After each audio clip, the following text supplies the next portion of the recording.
سورۃ النساء کی آیت نمبر 142 142 سورہ نساء کا 21واں رکوع اور 5ویں پارے کا آخری رکوع۔ اللہ رب العالمین نے ارشاد فرمایا، ان المنافقین یخادعون اللہ وہو خادعهم۔ اس کا ترجمہ کرنے سے پہلے ایک بڑی دکھ کی بات آپ کی خدمت میں عرض کرتا ہوں۔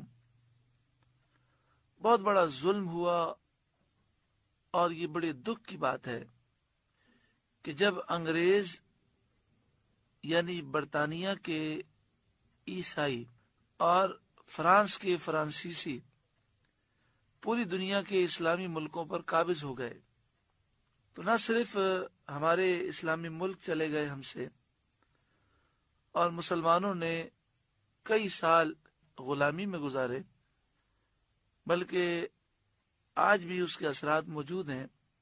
ہمارے ساتھ اتنا بڑا ظلم ہوا کہ فرانسیسیوں نے اور انگریزوں نے جہاں جہاں قبضہ کیا، ہمارے دین کے معاملات کو بگاڑنے کی کوشش کی، مسلمانوں کے عقائد اور نظریات خراب کرنے کی کوشش کی۔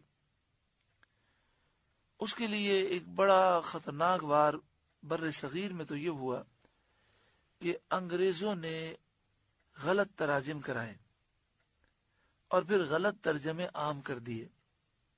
اس کا نتیجہ یہ ہوا کہ اگر کوئی شخص قرآن پاک کی طرف جائے گا بھی تو قرآن تو نور ہے، قرآن کی آیتیں نہیں بدلی جا سکتی، لیکن ترجمہ لوگوں نے غلط کر دیا۔ اب وہ غلط ترجمہ پڑے گا، غلط ذہن بن جائے گا، تو بجائے اس کے کہ وہ ہدایت اور نور پائے، وہ گمراہ ہو جائے گا۔ تو غلط ترجمے عام کیے گئے اور پھر غلط تفسیریں عام کی گئیں۔ لوگوں کا ایک ذہن ہوتا ہے کہ وہ قرآن کا ترجمہ پڑھ لے اور ساتھ میں جو تفسیر لکھی ہوتی ہے اسے پڑھ لے، اگر وہ غلط بھی ہے تو وہ سمجھتا ہے یہ قرآن پاک ہے، حالانکہ بہت سی غلط تفسیریں عام ہو گئیں۔ اعلیٰ حضرت امام اہل سنت کو اللہ جزائے خیر عطا فرمائے، ان کے درجات بلند فرمائے، انہوں نے اس دور میں وہ ترجمہ کیا جو مثالی ترجمہ ہے، بڑا عالیشان ترجمہ ہے۔ قرآن و حدیث و تفاسیر کا خلاصہ آپ نے اس ترجمے میں جمع کر دیا، اور اس ترجمے کا نام رکھا کنز الایمان، ایمان کا خزانہ۔ تو جو غلط تراجم ہیں اس میں سے ایک ترجمہ اس آیت کا بھی غلط کیا گیا۔ پہلے غلط ترجمہ سماعت کریں، اور سماعت کرنے سے پہلے ایک اپنے ذہن میں سوال پیدا کریں۔ اگر کوئی شخص یہ کہے کہ اللہ تعالیٰ دھوکہ دیتا ہے، نعوذ باللہ من ذالک، اللہ تعالیٰ دھوکہ دینے سے پاک ہے۔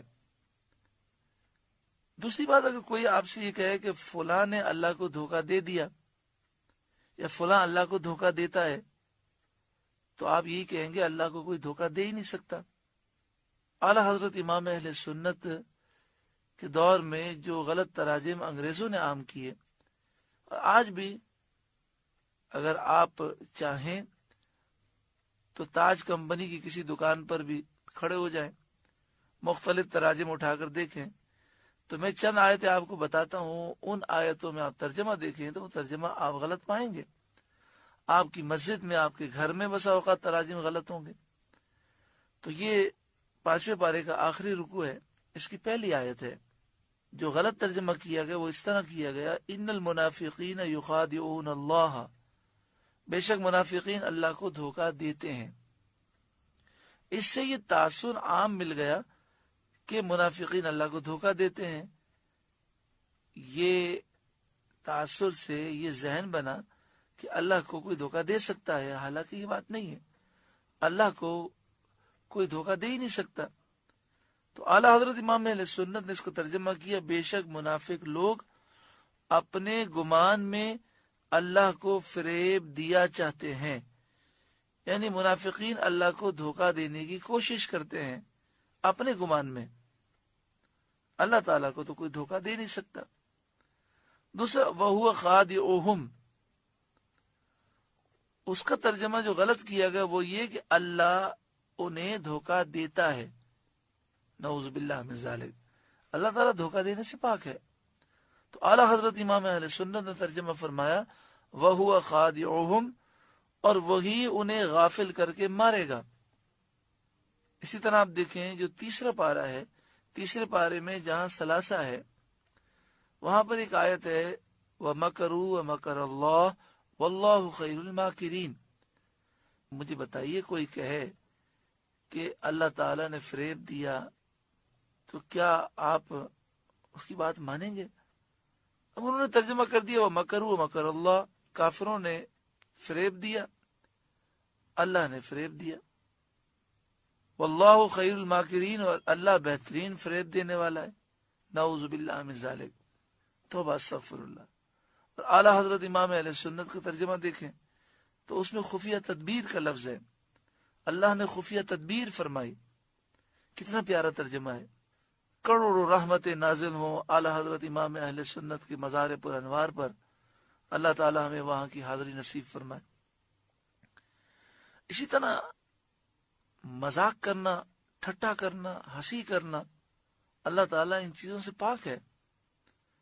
سورہ بقرہ کی آیت نمبر 15، اللہ یستہزئ بہم، اس کا ترجمہ کر دیا گیا کہ اللہ ان سے ٹھٹا کرتا ہے، بعض نے کر دیا اللہ مذاق کرتا ہے، بعض نے کہا اللہ تعالیٰ ہنسی کرتا ہے، نعوذ باللہ من ذالک۔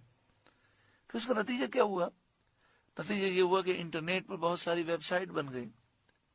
عیسائیوں نے ویب سائٹ بنا کر یہ اعتراض کیا کہ یہ اگر اللہ کا کلام ہے تو یہ تو اللہ کی توہین کر رہا ہے۔ مسلمان تو اللہ کو یہ مانتے ہیں کہ اللہ دھوکہ دیتا ہے، فریب کرتا ہے، اللہ تعالیٰ ہنسی کرتا ہے، ٹھٹا کرتا ہے، مذاق کرتا ہے۔ تو اس کا جواب یہی دیا گیا کہ یہ ترجمے غلط ہیں۔ بس عرض یہ ہے کہ اللہ سے دعا مانگیں، اللہ تعالیٰ ان کافروں کی سازشوں کو ناکام بنائے، صحیح ترجمہ اور صحیح تفسیر عام ہو جائے۔ ان المنافقین یخادعون اللہ، بے شک منافق لوگ اپنے گمان میں اللہ کو دھوکہ دینا چاہتے ہیں، فریب دینا چاہتے ہیں، کیونکہ حقیقت میں تو اللہ کو فریب دینا ممکن ہی نہیں ہے۔ یہاں پر ایک سوال پیدا ہوتا ہے کہ منافقین تو اللہ کو مانتے تھے، منافقین اللہ کی توحید کو بھی مانتے تھے، اللہ کو وحدہ لا شریک بھی مانتے تھے، منافقین اللہ کے سوا کسی کی پوجا بھی نہیں کرتے تھے، اللہ کے سوا نہ کسی کو الہ مانتے نہ خدا مانتے۔ منافقین نبی اکرم صلی اللہ علیہ وآلہ وسلم کے بے ادب تھے، دل میں حضور کی محبت نہیں رکھتے تھے، حضور کی تعظیم و توقیر سے دور تھے، اور مسلمانوں کے دلوں میں وسوسے پیدا کرنے کی کوشش کرتے، کبھی حضور کے علم پر اعتراض کرتے، کبھی حضور کی شان پر اعتراض کرتے۔ یہ منافقوں کی علامتیں ہیں اور یہ منافقوں کا طریقہ ہے۔ تو سوال یہ ہے کہ منافقین تو اللہ کو مانتے تھے، تو یہ کیا اس آیت کے معنی ہوئے کہ بے شک منافق لوگ اپنے گمان میں اللہ کو فریب دیا چاہتے ہیں، اللہ کو فریب دینا چاہتے ہیں۔ منافقین تو اللہ کو فریب دینے کی کوشش کرتے ہی نہیں تھے۔ تو فرمایا یہاں پر مراد ہے منافقین رسول اللہ کو دھوکہ دینے کی کوشش کرتے ہیں، اور منافقوں کو اس آیت میں یہ بتایا گیا کہ رسول کا اللہ کے دربار میں وہ قرب ہے، کہ رسول اللہ کو دھوکہ دینے کی کوشش کرنا در حقیقت اللہ کو دھوکہ دینے کی کوشش کرنا ہے۔ وَهُوَ خَادِعُهُمْ، اور وہی انہیں غافل کر کے مارے گا۔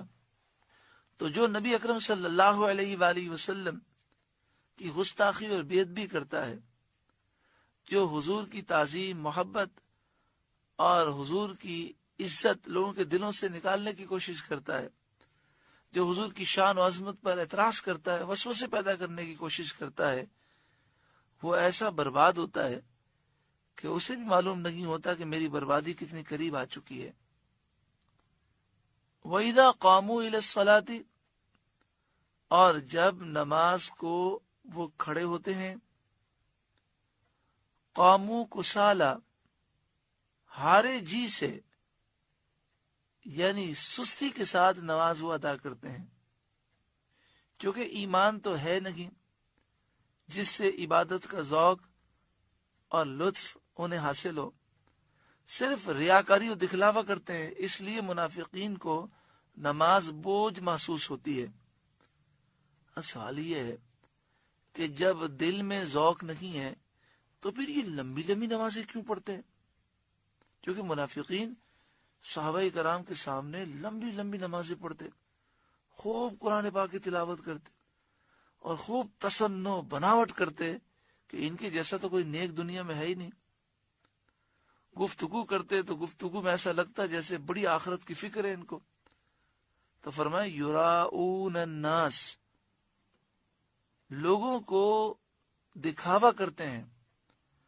یہ لمبی لمبی نمازیں دل سے نہیں پڑھتے، دل میں تو سستی ہے، کاہلی ہے، دل میں تو ذوق نہیں ہے، لیکن لوگوں کو متاثر کرنے کے لیے اور دکھانے کے لیے وہ نمازیں اور دیگر عبادات کرتے ہیں۔ وَلَا يَذْكُرُونَ اللَّهَ إِلَّا قَلِيلًا، اور اللہ کو یاد نہیں کرتے مگر تھوڑا۔ اس طرح کے مسلمانوں کے پاس ہوئے تو نماز پڑھ لی اور بالکل تنہائی میں اپنے کمرے میں بند ہیں تو نمازوں کی کوئی پرواہ نہیں ہے۔ منافقین جب اپنے گھر میں کمرے میں اکیلے ہیں تو نماز کی انہیں پرواہ نہ ہوتی تھی، لیکن مسلمانوں کے سامنے تو بڑی لمبی لمبی نمازیں پڑھتے تھے۔ تو یہ تو ایک ایسا معاملہ تھا کہ رب العالمین ہی جانتا ہے۔ اس نے بیان فرما دیا وَلَا يَذْكُرُونَ اللَّهَ إِلَّا قَلِيلًا، اور اللہ کو یاد نہیں کرتے مگر تھوڑا۔